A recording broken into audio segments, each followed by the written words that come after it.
I'm on a train. What was that, Sean? My harmonica. I decided to open the intro with some style, so I figured, hey, let's get the harmonica in here because Right, that's gonna poop. That's fair gonna like, enough. it's gonna give people a massive fright when you start the podcast. That's for sure. But hey, might as well have some fun with it. I might probably use it once in a while, but I don't know. It was a good, it was a Christmas gift present I got last year, so it's pretty cool. Anyway, hello, ladies and gentlemen, denizens of the internet, and whoever you may identify as. You know, it's a free world. It is us, the Walking Skull podcast. We have the walking part of the Walking Skull podcast, Martin Walker. I'm just going to pause here just to freak. No, hello. I was wondering what happened. You were just like, whoa, okay. And I am the skull part of the Walking Skulls podcast. I am Sean Scullion, the overthinking part of the walking aspect. So treat it like there's someone walking, talking to his brain, and that's kind of it. We just kind of the name is a pretty funny concept, so it works on so many levels. It's quite smart, quite deep. Pretty sure Christopher Nolan made a movie about it. It'd be complex and kind of ridiculous, just like Tenet. Anywho, Martin, how have you been, sir? I've been all right. You're saying that your harmonica was a good place to start, but you forget that internet compression is a thing. Oh, yeah. So most people have just heard a little like a little pipe up every once in a while. I'll Oh, see if I can do no. something with it in the edit. But Oh, shit. God damn it. No, no. Damn you, internet compression. I am very annoyed. I feel, oh, I wasted my harmonica talent on nothing. Or should I say my lack of harmonica talent on nothing? but Ooh. anyway, Sean, what do we do here? Well, on the Walking Skull podcast, we talk about many things, but mostly movies and television shows that we watched right now during the state of the world because there's literally nothing else to do. But hey, that's okay. Everyone else is kind of doing the same thing, and so we might as well recommend some stuff and whatnot. So, who's gonna kick things off with what they saw this week? At the Alco. I'll go if you want me to. All right, might as well. It'd be fair because I kicked things off with that weird harmonica thing that's probably gonna be wasted, and well, it's just really polite. So you go first, man. Yeah, so over the last 2 weeks, in between work shifts and everything, I have been watching two things. I'll bring up this one first. Hmm. I have been watching The Last Man on Earth, which is the Will Forte, Chris Miller, Miller, yeah, and Thingy Lloyd. I've just completely Phil Lord. the guys who did the Lego Movie and Spider Verse and everything. Yeah, I apologize if either of them are listening, but yeah, that's okay. I You've got me here to completely correct you. blanked on one half of them. But anyway, the way it works is that the show is Will Forte is quote unquote the last man on Earth to his knowledge, and after 2 years, or after 2 years, where a virus has wiped out, to his knowledge, the most of the human race, Phil Miller only wishes for company, but soon he gets a bit more than he bargains for when the last woman on Earth is, we'll say, a tad annoying. We'll be nice to her. We'll say a little bit annoying. And it's just a dark comedy, would you call it? Yeah, I think that's a really apt way to describe it. It's obvious now that we're like living in a sort of like in the darkest timeline right now. It holds a lot more of an eerie kind of merit now, considering like where we are right now. So it's definitely like I think would consider somewhat of a dark comedy that is aged either terribly or aged somewhat remarkably well. I don't know, but either way, it I mean, definitely it's had. literally set in 2020. Oh, Like, when the show was, I think the show's 2018 is when the virus, you never get to know what the virus is. They just describe it very viscerally. A lot of Yeah, blood it's. and a lot of vomiting. And then Mm. the time when he is the last man on Earth, to his knowledge, is 2020. So it's kind of apt to be watching it while you're in a lockdown during a Oh, for pandemic. sure. But anyway, I um, really like the show. I like what it does that's completely different to basically every other post-apocalyptic thing that I've watched personally. Obviously, if you're listening and what I'm about to say is wrong, feel free to correct me. But it actually has the world degrading around them. Mhm. Where most post-apocalyptic stuff is just like, oh, well, they've got to find food and they've got to find running water and the electricity's a bit off. But this place is actually like a key point off the series at one point is that there's a nuclear reactor maybe about 5 miles away from them that obviously hasn't been maintained in a give or take 4 years. So it is starting to degrade and there's a massive billowing smoke cloud. And I just like the fact that it's there. And the humor's not my kind of liking. Like there's certain moments that'll make me giggle, but it's not a lot. In my personal opinion, it's not a laugh out loud thing. But the show's done a lot for something that kind of passed you by if you weren't looking for it. Is quite good. All the people who are in the show are surprisingly good. I say surprisingly good. That's unfair to them. But Yeah, bit of a history of the show. Oh, sorry. the character, yeah, internet means that we'll talk over each other a little bit. Yeah, gosh darn internet. But what I'm meaning when I say they're surprisingly good is it's not a cast that you think would go well together until you saw them go together. Oh, Like you totally. have Will Forte and Christian Schull are the main two people, where it is Phil Tandy Miller and Carol Pilbasian think, there's not really a spoiler because it's the end of the first episode. They think they are the last two people on Earth, so obviously they feel they need to repopulate it. But Carol Pilbasian only really thinks she should be able to do it if they're married. So they get as legally married as they can when they're the last two people in the world. And that happens, and on their drive back, the very gorgeous January Jones crashes into their car because she's also another person that's not dead. And progressively, they add more and more people. Mil Rodriguez, I'll pronounce his name properly for them there, follows suit a couple days later. Carol Coleman then follows alongside Mary Steinberg, and they're kind of your main cast. You've got, what I like is, and I won't spoil who they are, is that the beginning of every sort of seasons, because Will Forte is a Saturday Night Live guy, is that they always have a cameo of a really, really good person who dies within the first. I'll give them a minute. Within the first minute of the opening episodes. In fact, I'll spoil one. They have John Hamm in it, who's in it for maybe 30 seconds because they shoot him. Oh my god, yeah, I remember that episode. That sent me into fits of laughter just because of, like, I don't know what it is. I think the dark comedy aspect of unexpected like deaths, especially if it's like a big name like John Hamm, is kind of hilarious in a sort of like screwed up way. It's kind of similar to like Steve Coogan in Tropic Thunder, where like he gets killed off kind of early and you don't expect it in a way, and it's like, good god, that's funny, and I feel horrible thinking that's funny, but it's funny. I think the first time they did it as a laugh, and I won't spoil who the first cameo was because it's a good one, but they progressively, you think it's going to be a new character and be amazed by this new character, and then they're dead quite quickly. Yeah. I think there was one character on a boat who died literally within 10 seconds. Yeah, from what I've read, like I think that was going to be like a tradition of the show if it continued, that they got a new guest star on, and that guest star just gets killed off, because I think that was going to be part of their like comedic tradition on the show, which honestly is not a bad way to have a sort of like tradition on the show, you know? Yeah, I think I like everything about it, to be honest.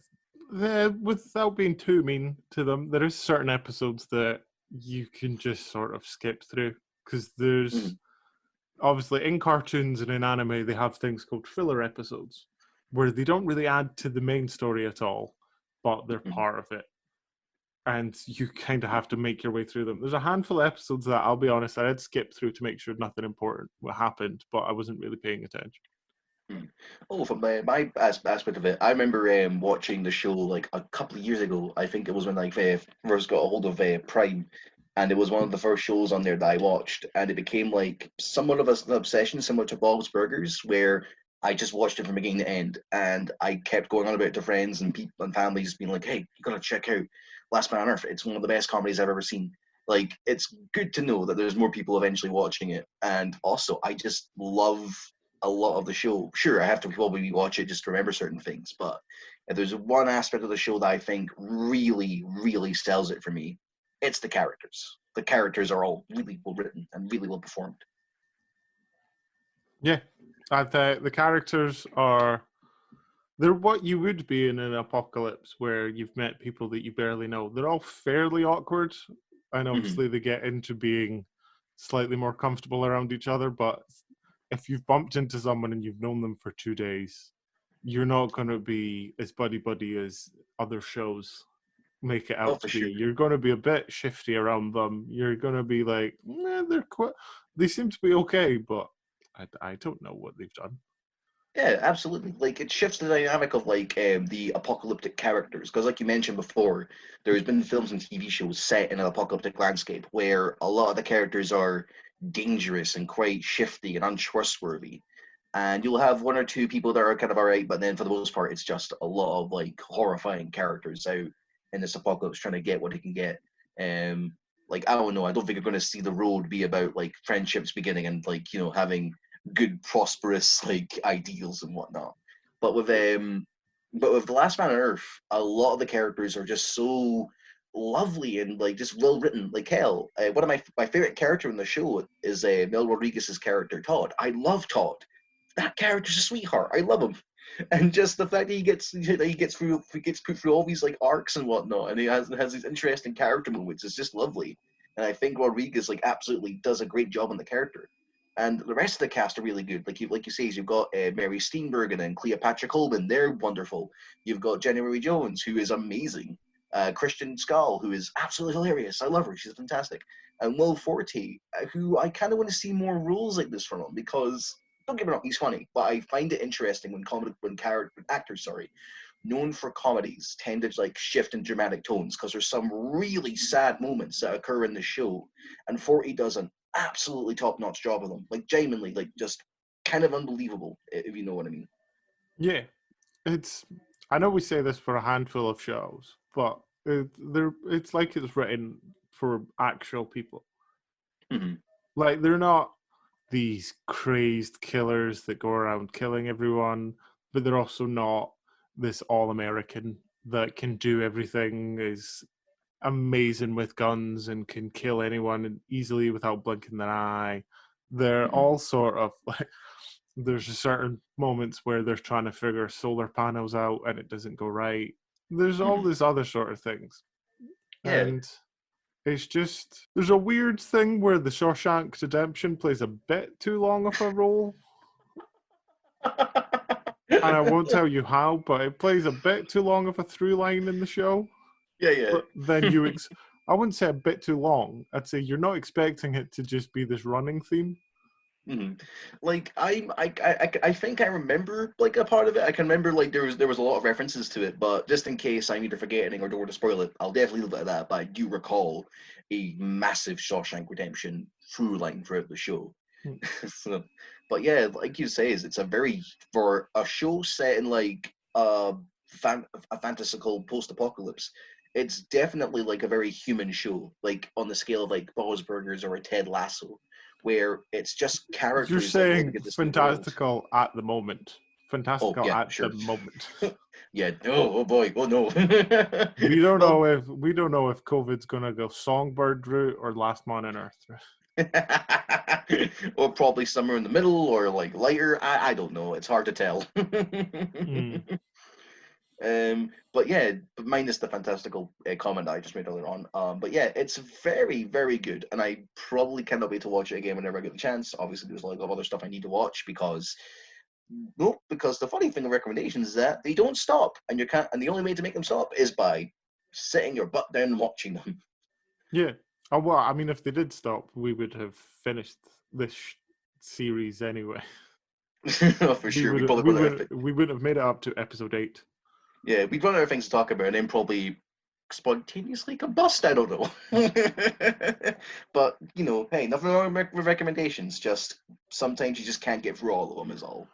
I'll spoil one part of it, and it's in the first season, so it's not much of a spoiler. But I do like the call to Tom Hanks's Castaway, where Will Forte's watching. He's watching this. I think it's a recording. I presume it's not a live broadcast of the film Castaway, and he's Yeah. talking to the screen, going, "How stupid could it be? You'll never find me talking to a volleyball. Imagine talking to a ball with a face on it. Who would do that?" And then it maybe 20 minutes later cuts to him having a bar full of different shapes and sizes of sports balls that he's all named differently. Yeah, that got a big laugh out of me when I watched it, and I think it was also because he found a TiVo in one of the bigger houses that him and other characters begin to live in, and just that sort of moment, like it's definitely one of those like if you're writing a comedy show like it, it's definitely one of the first jokes you come up with, not in a negative sense, in the sort of like sense where it's like, yeah, totally, because if a character lives through that situation, of course they're going to comment on like that sort of thing, and then later on it turns out no, Cassidy was right. You end up talking to balls afterwards with different eyes and whatnot. Um, but yeah, like also before we just stay for a minute, like for the first episode, minor spoilers, but again, it's our season. Will Forte again, amazing in that first episode where it's just literally him by himself, like carrying the whole first episode. It's again, it's incredible work, and I hope people take advantage more of Will Forte's like acting talents.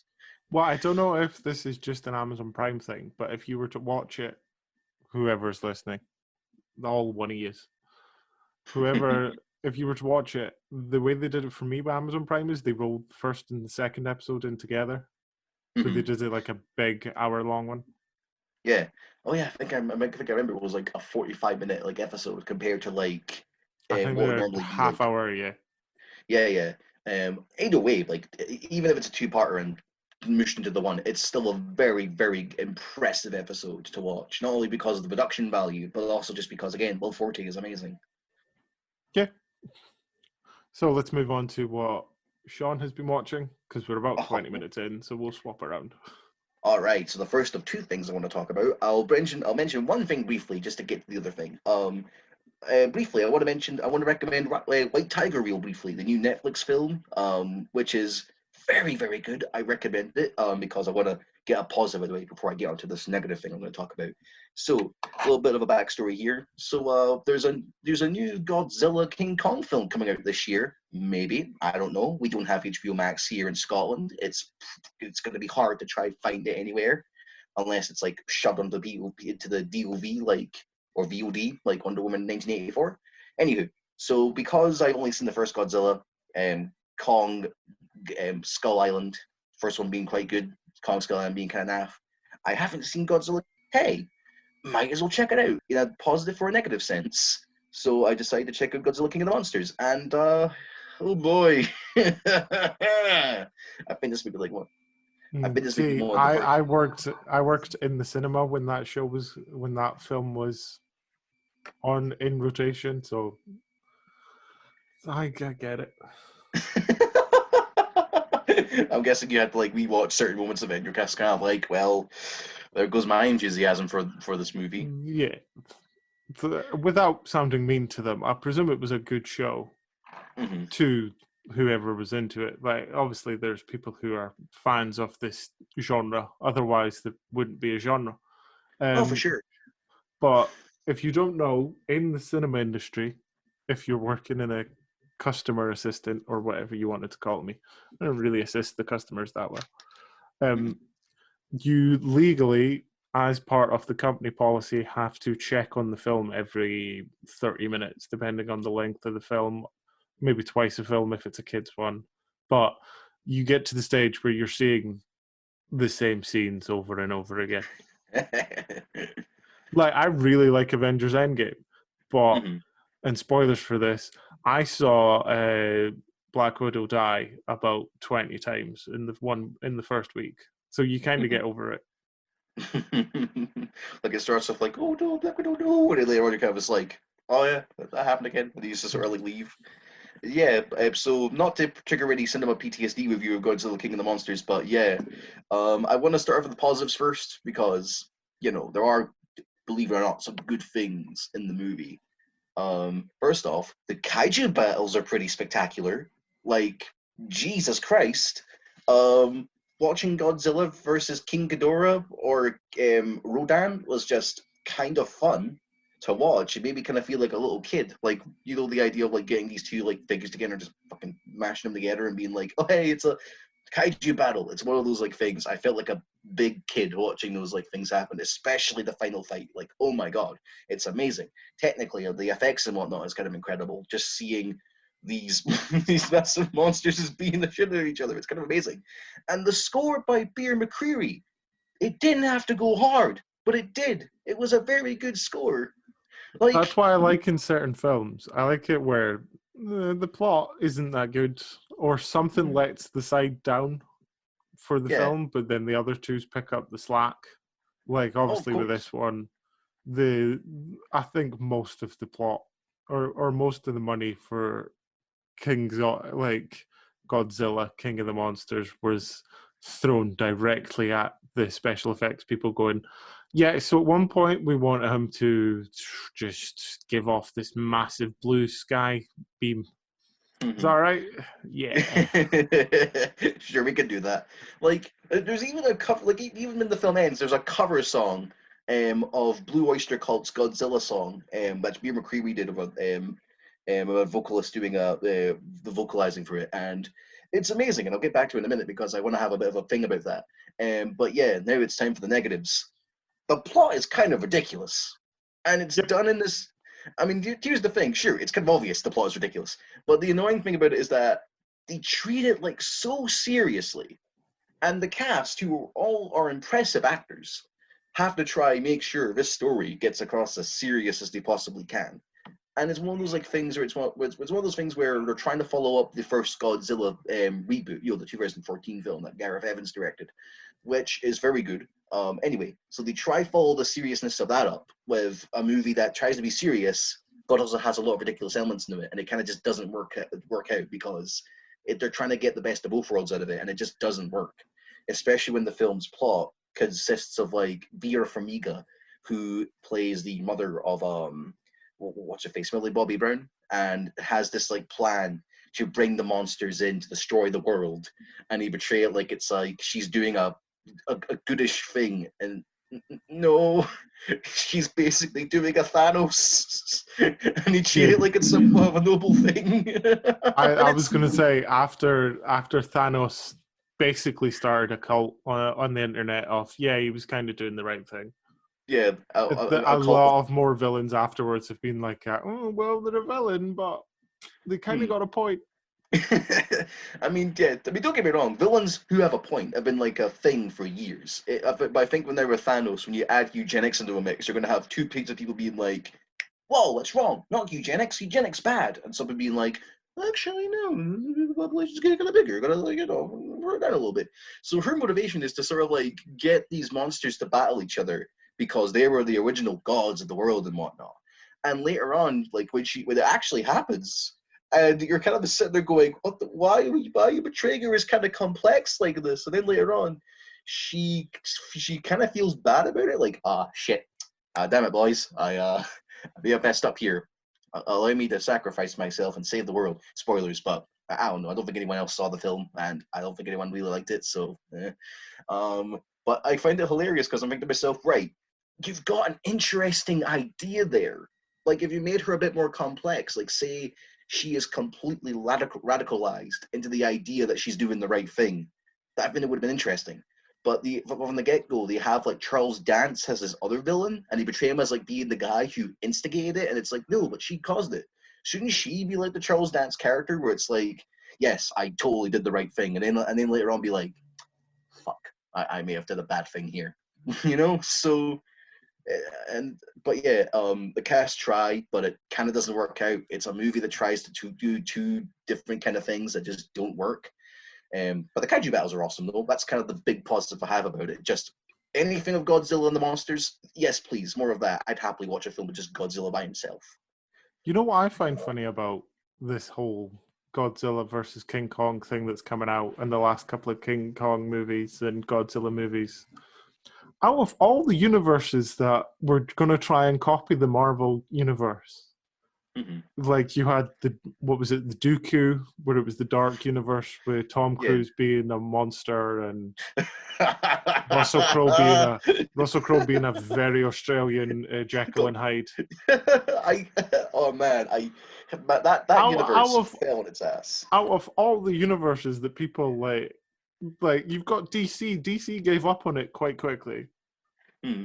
I wouldn't say they Like gave up they're on it. trying to come back to it, but they jumped the gun basically. Yeah, Where yeah. they did, but out of all of them, the ones that they're not giving up on is the monster one. Like I love their like a passion for it. I truly do.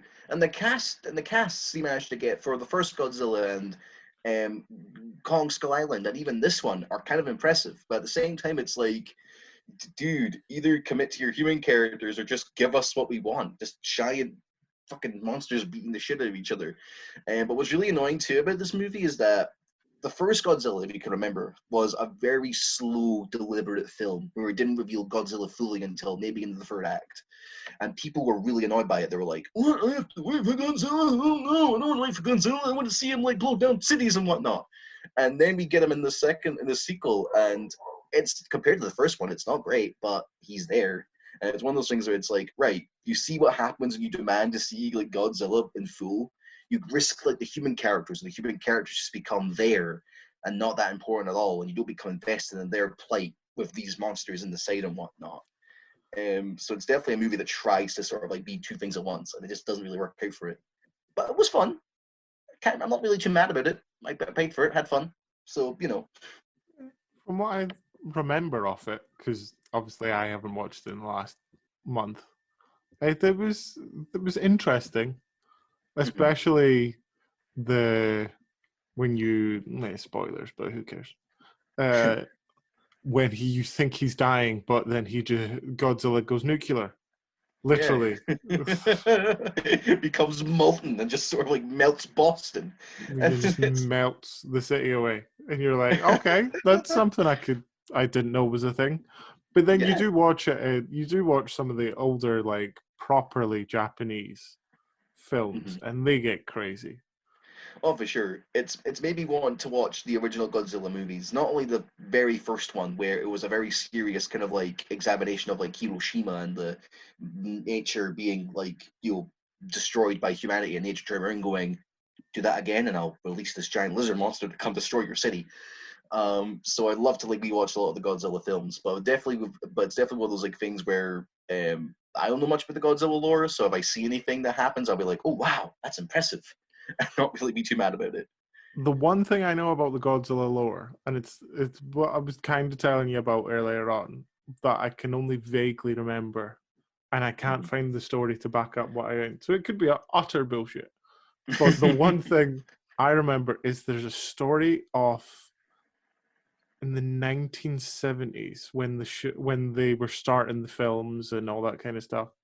The suit went missing because obviously before CGI was good, it was a Mhm. dude in a suit.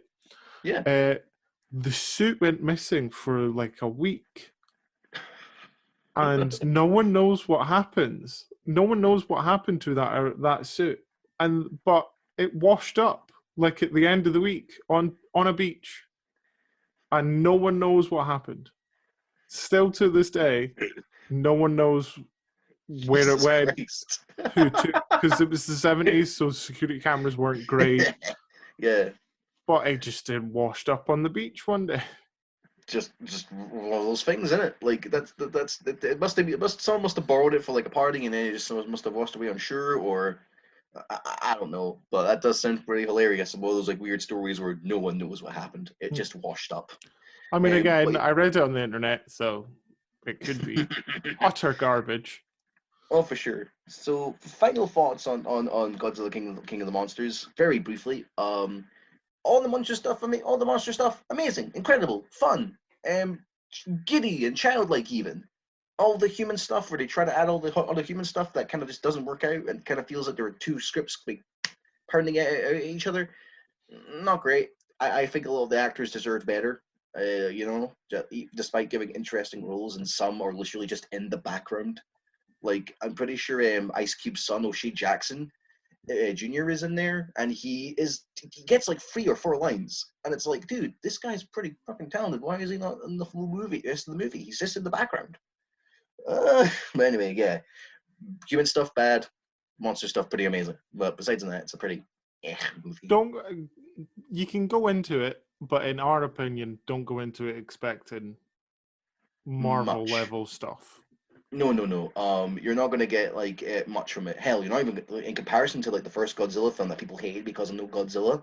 Watch that one instead. Sure, Godzilla doesn't turn out to like the third act, but you've got a pretty engaging like film by itself, but made by a director who gets the human and monster stuff quite well. And then you get this one where it's just like, hey, no one liked the idea that no one liked the fact that Godzilla wasn't in the first one much. What should we do? Put them in More it all. monsters. Bring them all in. Bring everybody in. Hell, if you must bring Kong in, make him for the sequel. Have Godzilla versus Kong. Ow, I hurt my hand. You know what I mean. Make it. Commission it. Go. Big topic. Obviously, everyone's loving WandaVision at the moment. Oh, hell yeah. We are 4 episodes in, and we're not 100% sure, but we're pretty sure it's a 9-episode miniseries. I'll just double check that. The problem with double checking things is that double checking things means that Marvel is quite good at occasionally accidentally giving away plot things in titles of movies or titles of episodes, so you kind of don't want to look at it just in case. But yeah. We're at WandaVision. Started off, in my opinion, it started off a bit slow, but that was just because you were not quite sure what was going on. And now we're up to episode 4, and it's just, they're explaining a lot more. It's crazy. I'll let you explain the plot a little bit more, though. All right. So we talked about it like in our previous episode, but now we're in like 2 more episodes in. So basically, what's happened so far, and spoilers, but I think whoever's listening to this might probably know what's going on, so we won't probably go into too much detail. But basically, the whole show starts off in this like sitcom format with Wanda and Vision just in a suburban neighborhood doing whatever, and it becomes this sort of like somewhat of a surreal show where it kind of looks like that both characters are in this sort of like weird twisted little world where characters are kind of this breaking character and doing these really weird things. And then you get to like episode 3 where I think you get to the 70s episode, which is like, Jesus, I love the formats that they do. Like they have they have it like in a sort of like similar screen that I have where it's like small with the black bars everywhere or in the side. And technically it's quite well done. What Sean means is if you're old enough to remember, you used to not have a thing called widescreen or HD. It was there we go. standard definition, and I think it was maybe 6:9 if you know your measurements. It was a tiny thing. Yeah, it's very well done and kind of clever how they implement a lot of this sort of like decade sitcom stuff. And then by the end of episode 3, Geraldine gets fucking blasted out of the world, and then like in episode 4, we meet her again, but not as Geraldine. In fact, she is oh no, what's her name? Is it Monica Rambeau? Monica Rambeau, the daughter of Maria Rambeau. There we go. I got them confused. I was there. Sean was there. He just got the names mixed up. I say that with confidence, but I'll double check. Anywho, so in episode 4, Monda. You're adding too many M's there. Veronica Rambeau wakes up in the hospital, brought back in similar to the effects that happened in Avengers Endgame with the people disappearing, or the blip as it's called in the universe. And she wakes up, she's wandering in the hospital, more people are showing up, they're all terrified, confused. Doctors are like, yeah, ma'am, take a seat, man. We don't know what's going on. And it turned out that she came back from the blip 5 years later. 3 years ago, Maria Rambeau dies, and now we have her. Now, like Monica's part of this like plot. She's confused what's going on, and then eventually she gets assigned a task to find about a town that's disappeared. So we start seeing more bits and pieces of like what's going on with like WandaVision, where she meets up with Jimmy Woo of the FBI, who, by the way, will love him. I'm a massive Jimmy Woo stan. I love that. That is possibly the best callback for a while in Marvel. Is when, if you've seen Ant-Man and the Wasp, you know that Jimmy Woo's in Ant-Man and the Wasp. where he's learned his magic trick. Oh god, I loved it. Like to borrow a wrestling phrase. I popped hard when he did when he brought the card out. I almost lifted out of my chair like, yes, it's the card trick. He did it. I'm sorry. Anyway, I had too much coffee. Getting too excitable about WandaVision. Anywho, so then Well, like what you should say is that it's not a town that's disappeared for the world. It's a town that people are in the town and maybe a 5 mile radius around it just don't see the town. yeah, you end up like finding out that the residents in the show of WandaVision within the show are apparently real life people assigned roles. And you sort of like learn more and more about it, and it becomes kind of interesting to unravel, which is honestly perfect for the weekly episode television format. It makes it all the more exciting and all the more intriguing, so you can wait to the next episode to get more little puzzle pieces into what's going on. And one thing I do find interesting is that in the fourth episode, he mentioned the character names and whatnot and who is in the town. I don't know if you noticed this, but one that got left off was Catherine Hahn, which is like super intriguing that she got left off the board. They And it makes left you want someone else out as well, I think. I'll double check, but I'm pretty sure when they left, who is it else? I don't think because they say it like they're casting people.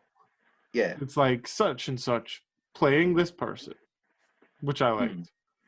Yeah, well, I love that. Like, it makes you get not only what's going on, but who these people actually are.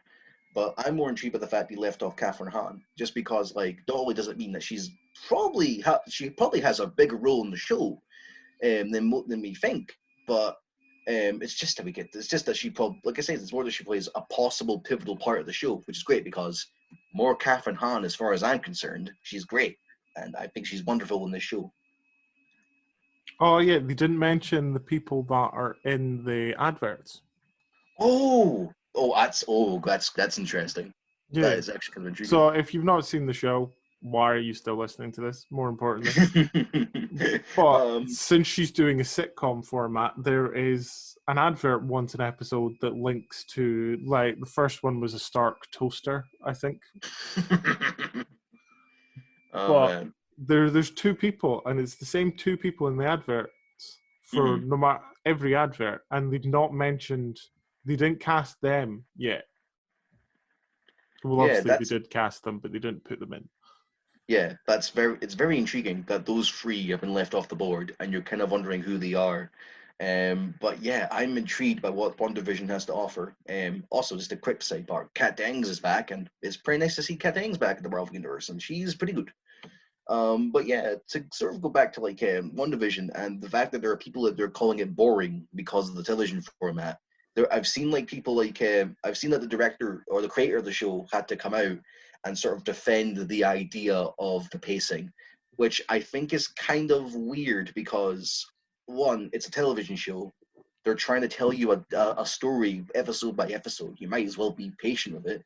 That's what television is and was for a time being. And I know a lot of people say this, and we'll just add on to it, but definitely streaming services to a point have kind of ruined people having patience for shows. Oh, for sure. Like, yeah, like if you're not asked the question and then answered it within the first half hour, there's a certain group of people that really don't care.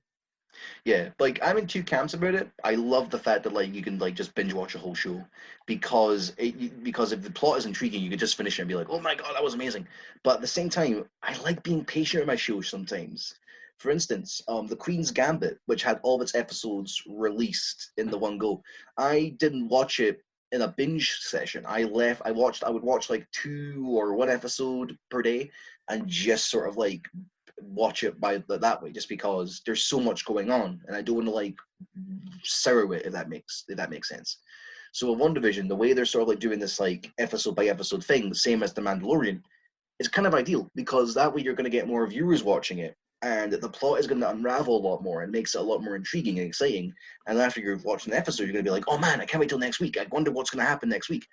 But you have people who are watching it like, oh, but this is Marvel. How come we're not getting the usual thing? And it's like, because you see, it's got a plot and it's trying to tell you a story. Yeah. Don't get me wrong, the films have told you a story, but this one's kind of different, my friends.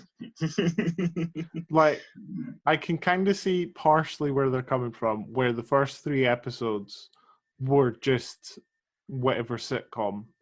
Like, it was a sitcom episode. It didn't. Yeah. There was maybe a handful of hints at something being up. Like, obviously, there was the gentleman that I can't remember his name choking on his food, and wait, I can't remember his name. But then you have Emma Caulfield Ford not reacting. No, not Emma Caulfield. I'm doing the wrong one. Mhm. Deborah Jo Rupp. I'm reading people's and then not taking it in properly. But you had her character, who was the wife, not reacting in the proper way. Yeah, like you had Fred Millman choking, and the actress is sort of watching him going, "Stop it, stop it," and it's like, Jesus Christ, I love it, I love how weird this is. But yeah, I think it's just because like there's 2 people who like are watching the show right now. Like I was discussing in the last episode, some who are watching it going, "This is very Lynchian," which again, I wouldn't call it that because so far the difference being David Lynch gives you nothing, no information about whatever's on screen. This is giving you like little bits of information and sort of confirming what's going on.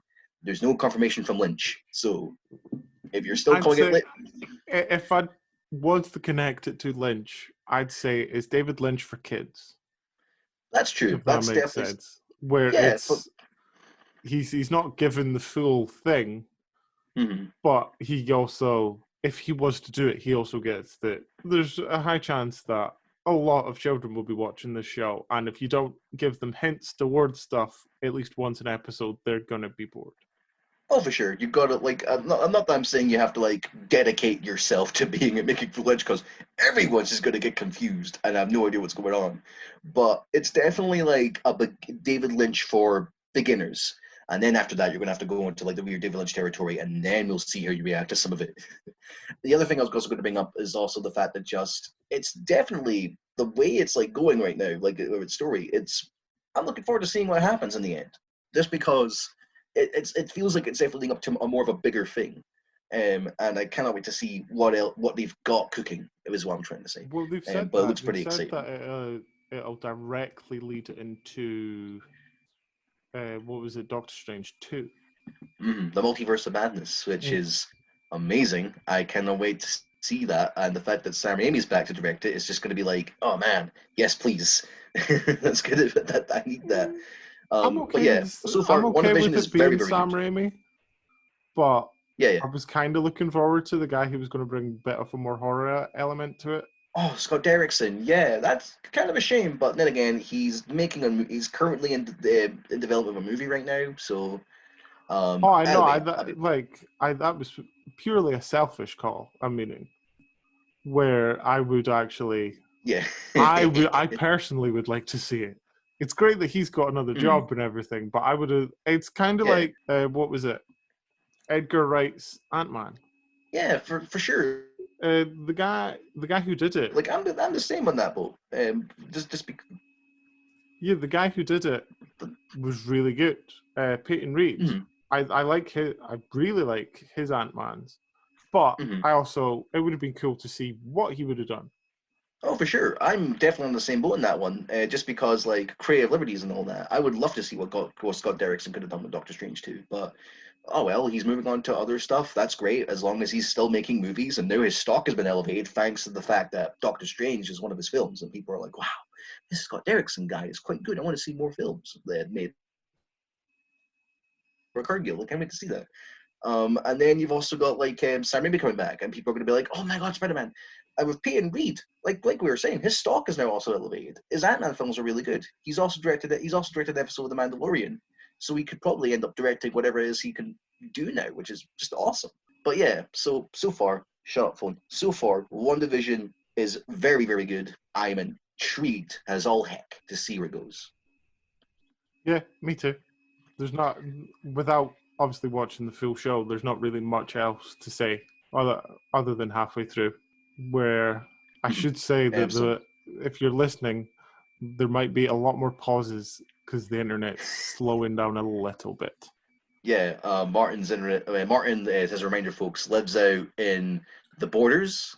The borders. I was gonna say like a village, but I thought no. But I think it's. But Martin lives out in the borders, so his Wi-Fi is not gonna be great. Spotty Uh, at best, and to give you some sort of process of what's happening, it's currently snowing outside, so that's probably not helping the internet either. Fuck! Oh my god! I've got my curtain.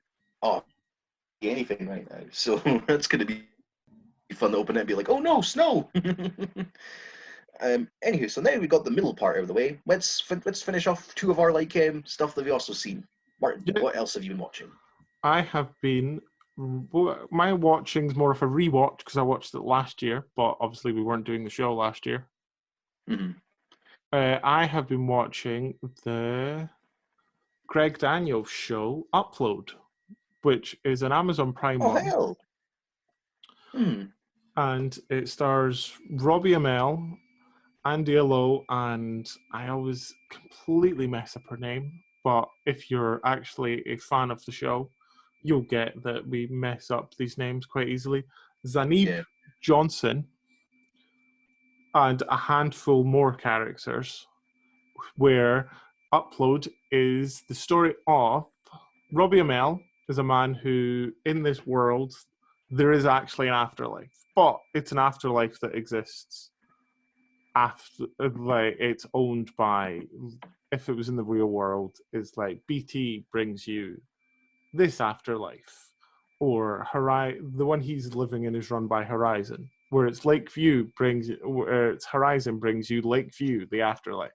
And in this world, you upload yourself, hence the title, while you're dying to this place, and then you kind of just live forever until that world's happened. The difference between Robbie Amell character and everyone else's character is that he's, without spoiling it too much, his death is not really meant to have happened in his opinion. It's an untimely death. And it's just following him. Like the first episode, it's in the world where there is driving cars and the self-driving car crashes, but that's not meant to happen. And he is prematurely put into Upload by a girlfriend that he didn't actually really want to be with. Like, she's a very hot girl. I'm going to double check her name before I screw it up. But she's a girl called... I'm trying to find her. Is this the right one? Like, she's a very good actress, but see when IMDb gives you a picture of someone who's about a mile away in the picture, and you have no idea what they're saying. Allegra Edwards plays the girlfriend she's a rich kid girlfriend, and she kind of, it's a choice between, after the car crash, the ER people are literally going, well, you can either die right now, or your girlfriend who's got the money can put you into this Upload. And she kind of makes a scene in front of the ER people going, so you'd rather die than be with me? And he's like, oh, fine. Okay. It's another one that's kind of dark humor. It is quite fun. I don't want to give away a lot because they're currently filming the second season, so there is going to be a second season. But it's just fun to go like that. It's, I'd say, internet orientated, where there's a lot of jokes that are internet based, but not in the cringy way where it's someone who's maybe in their 30s trying to write a joke for a 15-year-old. Oh, for sure. Like from the way you're describing it, I feel like there's kind of a mystery like aspect there, which sounds rather intriguing. Because I remember when I saw the adverts and whatnot, it kind of just looked like one of those weird internet consciousness ideas, and it's like, yeah, I feel like I've seen stuff like that advertised and done before. Not better, just I don't really find that intriguing. I just think it's one of those like basic things that people tend to do. Hell, Ready Player One, minus the dying aspect, kind of done that. It's like, I don't know, it just doesn't interest me, you know. But I from don't the want to give away too much, but there's a point where he's talking to someone else who's in the upload, and they're like, "So how did you die?" And the non-Robbie Amell character's like, "Oh well, I died this way," and he goes, "How did you die?" And Robbie Amell goes, "Oh, well, it was a self-driving car," and without skipping a beat, the guy comes back to him and goes, "Oh, so you were murdered." And that kind of puts you on the track of being like, "Oh well, was he murdered?" Yeah, like that's rather intriguing. I do like the idea that like you say, it was the fact that you mentioned that he died prematurely. It was a self-driving car, and his girlfriend is like having this like massive scene and whatnot. So it's like, right, so there's a mystery there. That's actually a rather decent concept for a show that involves an afterlife VR sort of deal. But yeah, it does. I know some people who watched it and said it was pretty good, so I might check it out. I don't know. I still have a list of like shows I need to like watch, Yeah. so it's probably Sean low. has a Captain America level list where you'll give him something, and if he gets round to it, he gets round to it, and it might happen. Yeah, But there's a high chance it doesn't. yeah, I'm the worst for it. It's literally, it's literally. If anyone goes up to me and goes, "Hey, I recommend you this show" or whatever, I'll probably just be there going, to the list. It's there, and either it will not be touched for quite a long time until I get around to it, or there's just other stuff in the middle of it. It's like it's like holding different phone calls. Someone says there's another person waiting for you in this line. You're like, I'm on like 3 or 4 other lines. Let me get to that one in a minute. So it's definitely quite a fun thing to talk about with people where it's like, so have you seen this yet? Oh no, oh dear. So if we had anyone that comments and stuff, and you recommend it, there's a chance I'll watch it, but there's a less of a chance that Sean will. On Yeah. Oh, upload, Mark. though, final thoughts on upload, and then we'll move on to your last thing before we wrap up. Mhm. It was, I'll say this, and Sean will know it. It was good enough for me to rewatch it, which says a lot about the show, because I'm Oh, that's kind for of a sure. one and done person. Yeah, we've had discussions where like we'll watch a movie or a show, and I'll be like, "Oh man, that was so good! Can't wait to see it again." And Mara will be like, "It was all right. Can't really say much on it." And then there'll be, and then there's something like Ted Lasso, where like Martin will just be like, "Okay, I'm watching that again, and I'm never gonna stop watching it until I don't know the Earth just suddenly stops moving." But yeah, it's quite a rare thing. Also, in terms of like the whole recommendation thing, Martin is definitely the best for it. His binge watching tactic, kind of incredible, and I'm just sort of like, how do you do it? I've said it before, but if it's a show, doesn't have to be like if it's a comedy show, it doesn't have to be me laughing out loud. And if it's a drama show, it doesn't have to be me drawn into the thing. But if it's a world that has rules that really, really interest me and I want to figure out the rules, I will watch the show until either they explain it or I'll maybe watch it. Like that's why I like WandaVision. WandaVision hasn't got anything to start explaining properly yet, so I'd like to do my own thoughts. That's why I watched rubbish like what was it, Julie and the Phantoms or whatever her name was last year, where I was watching it, I was like, oh, but so only she can do that, but why? That's interesting. Let's keep watching. Yeah. So for my final one today, it's a documentary I'm going to be recommending. One that came out last year that went into like a couple of film festivals virtually, of course. I think it was also at Sundance 2020. I think I could be wrong on that one, so don't hold me accountable for that one. It's You Cannot Kill David Arquette, which might honestly be, in terms of last year, might be one of my favorite documentaries to come out from last year. So, so briefly before recording the podcast, I asked Martin if he knew about the whole David Arquette wrestling controversy, and he mentioned how there was a little bit that he knew about it, that he was a fan and he was involved in something. So for context and the name of the film, I'm going to dabble in a little story because it's quite the insane story. Don't worry, I'll try not to overdo it. So, in 2000, the year 2000, there was a wrestling company called WCW, which at the time was in a competition with at the then called the WWF. And at this time, WWF stock was rising. WCW was like going down to like a really terrible low. And at the time, Warner Brothers, who with TNT, the channel that WCW was being shown on, Monday Night Show to be exact, had this like movie that was coming out called Ready to Rumble, which not only featured a bunch of WCW wrestlers, but also starred Scott Kahn and David Arquette.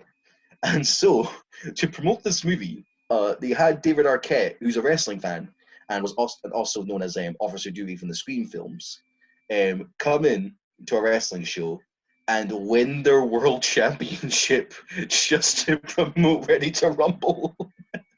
Like, it was one of those controversial things, not only in the entertainment industry, because at that time wrestling was like seen as a sort of like childish, stupid kind of thing. It's not like, it wasn't like the sort of like thing that was, it's now held in high regard and whatnot. Even back in 2000, people were like, what the fuck is David Arquette doing? That's ridiculous. That's so stupid. What are you doing, David? But now, I think at the time of recording, like 15 years later or something, I don't exactly know when, he is now he since becoming like the butt of the wrestling community for like the whole WCW stuff. Because there's a lot of like stuff in the wrestling community that's kind of like weird, a lot of rules and whatnot. And he decides to train to become a professional wrestler. So the documentary was filmed during a time where he trained and even became briefly a professional wrestler. And it's one of the most engrossing documentaries I've seen, because I'm a pro wrestling fan. I like it. It's fun. It's pretty You cool. hear it, everybody. Sean's a professional wrestler. He said it. I said a professional wrestling fan. I know nothing about pro wrestling. I mean, I'm a water cookie dough. I don't want to be one of those like wrestling people that's like, yeah, I can do a moonsault completely, despite looking like a pack of cookie dough. Sean, you forgot I edit this.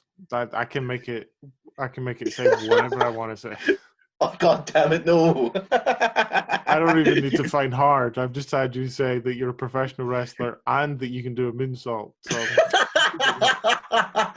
Oh man. Anyway, so David Arquette, he trains to become a professional wrestler, and I don't want to like reveal too much, because there's some moments in the documentary that are quite interesting. Because not only do you follow like this man's journey and becoming into like going back into that world, and you get all the context of what happened to him and like what happened to him. Like not only how him appearing in wrestling kind of killed his career essentially. Not completely. He still did stuff, but it didn't like do wonders for it, because obviously again it was back at the time where like it wasn't seen as like as profitable as it is now.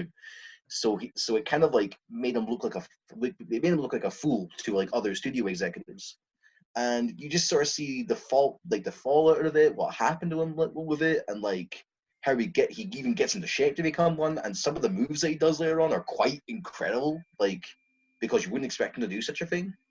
And it's genuinely fascinating just to watch this guy try to redeem himself in the eyes of a community that can be quite strict with a lot of their like stuff. Like it's a very weird world to be a part of. Hell, despite Martin's editing stuff, I wouldn't want to be part of that professional wrestling world. It terrifies me, to be honest with you. I'm happy to be I'm happy to be on the outside looking inside, and not within that circle, because it just sounds terrifying. You're giving me too much like fodder here. There's so much I can make you say. Oh man, basically But it's the sort. for people that know me, I'm too lazy. I'll be honest. Oh no, I don't. I feel you could probably pull it out. Like you could probably make its own separate audio clip of just me being like, "I am a professional wrestler."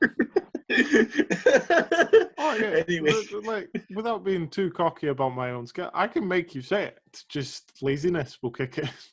yeah. Oh, I've heard it, folks. I've seen his editing skills. They're very, very good. Anyway, so it's a very interesting documentary. I think I found it on like Sky Documentaries. So if you can find it wherever you can, it's honestly one of the better ones I found from last year. And it kind of like makes you respect Arquette for doing this, because training to be a professional wrestler, like obviously from what I've read and all the other stuff, it's very, very hard. And to see him like just sort of go about it and try and do it to just redeem himself in the eyes of a community that's like shunned him for years and made him the butt of a joke for years. It's just amazing to see him like do this. And there's even some moments that are quite gut wrenching. Like it's not really a spoiler because it was reported on the news. Like he gets involved in a death match where he gets his throat cut and kind of almost dies. Like, it wasn't like severe, but he gets like a part of like it gets like a cut here that like starts flowing, and it's like terrifying to see. And it's one of those things you're like, Jesus Christ, oh God, oh no, I hope he doesn't die. Luckily he didn't die. It was one of those like things we were able to like stitched up and whatnot. But man, just seeing it and the like lengths he was willing to go to is one of those like things that you just kind of have to respect him, just because I don't know any other celebrity that would that not only got wrecked by wrestling, but happily looks around going, yeah, I can probably do that just to redeem myself. It's quite amazing. Despite what idiots like Joe Rogan think, because man, they show a clip of his podcast where he literally just sort of insults the poor guy, and it's like that was a loud sneeze. Are you okay there? Yeah, that's an audio file. Yeah, for those who didn't know, Martin is allergic to Joe Rogan, so if we make up I'm again in the allergic future. to your lies, Sean. So yeah, just to sort of finish off, because I don't know if we're going for an hour or whatnot, I do recommend checking out, not only to Martin but to anyone else listening, because it's a genuinely fascinating documentary. And seeing David Arquette like just do this is honestly kind of incredible. And yeah, I'm probably a big fan of Arquette now. Not because he's like the great thespian actor of his generation, but because just it's incredible that he just sort of was like, yeah, I want to do this just to redeem myself, and he since then has kind of done that, and it's kind of incredible just to sort of like see him go from strength to strength. And just to sort of like speak about his character, at the time of like the 2000 WCW belt nonsense, he was paid a lot of money for it. And instead of like keeping it and running of it, he donated the money to like the families of Brian Pillman and Owen Hart, who were wrestlers who died around that time, and just donated it to charities. So he's definitely one of those like guys where you see that he's not necessarily the actor you think of. He's a very like he's one of those like guys who definitely cares a lot about wrestling, and just he seems like a nice guy. I'd hang out with him. And that's your recommendations for this episode, then? Yeah. Like, it's Uh, not a lot, yeah. but To be like everyone else in the world, the fact that there's a lockdown every month, it seems you kind of run out of stuff because they can't really make any more. but you have some people that are still filming it, and luckily we're in a time period right now where there's so many great stuff that's been made. So even if it's old, even if it's new, you'll still get some recommendations that are quite unique and different. So I can't. If we do have any more recommendations, can't wait to share it. Right, I'll let you wrap up because my internet crashed through the last minute of that. Yeah, the end. Martin's in it. It's just going off of one. So this is going to be us signing off. So thank you once again for listening to our podcast that no one asked for, but hey, you're getting it because why not? Everyone else is doing it. So I am the Skull, the Walking Skull, Porsche on Scullion, saying thank you very much for joining us. This is Martin Walker, but also signing off. Martin, anything else you want to say to the nice people who are listening? Countryside Wi-Fi sucks. There we go. You heard it here first, folks. Countryside Wi-Fi sucks. Said by Martin Walker on the 2nd of February, 2021. And now to play us out, Sean on the train again.